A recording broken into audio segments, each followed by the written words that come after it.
qui m'anime depuis tant d'années en parlant de marque employeur, c'est simple, c'est la foi en l'humain. C'est-à-dire que depuis toujours, je travaille sur la connexion entre les entreprises et leurs parties prenantes, et pour éviter, un, la langue de bois, deux, le piège des concepts à la mode, et valoriser une forme d'authenticité. Donc foi en l'humain et authenticité, c'est vraiment ce qui m'anime depuis toujours.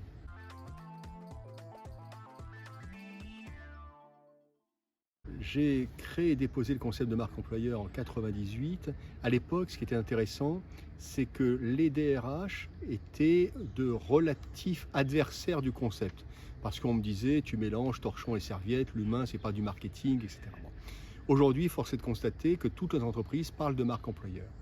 Mais dans la majeure partie des cas, pour une mauvaise raison.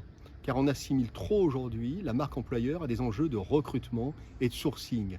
Alors que dès le départ, j'ai conçu la marque employeur comme un enjeu de stratégie d'entreprise. Car elle valorise véritablement l'ambition humaine de l'entreprise. Donc elle implique les dirigeants, elle implique le fait de travailler sa culture d'entreprise et définir tout le vivre ensemble de l'entreprise dans l'harmonie interne, externe.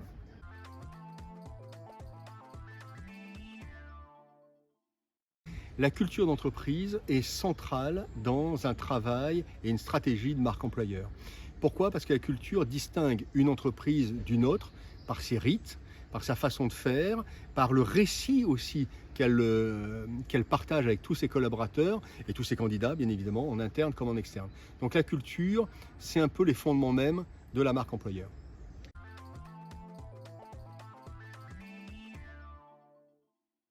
Alors, une marque employeur qui ne viendrait pas aider dans l'attractivité et l'engagement des salariés et des candidats serait bien évidemment une marque employeur utilitaire, une marque employeur qui reposerait sur des fondamentaux faux.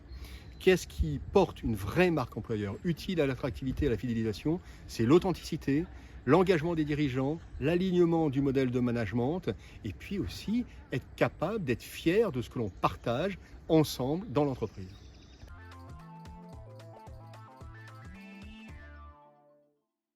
Dans 20 ans, la marque employeur aura disparu parce qu'on n'en aura plus besoin, tout simplement parce qu'on aura compris que l'humain est l'axe central d'une stratégie d'entreprise.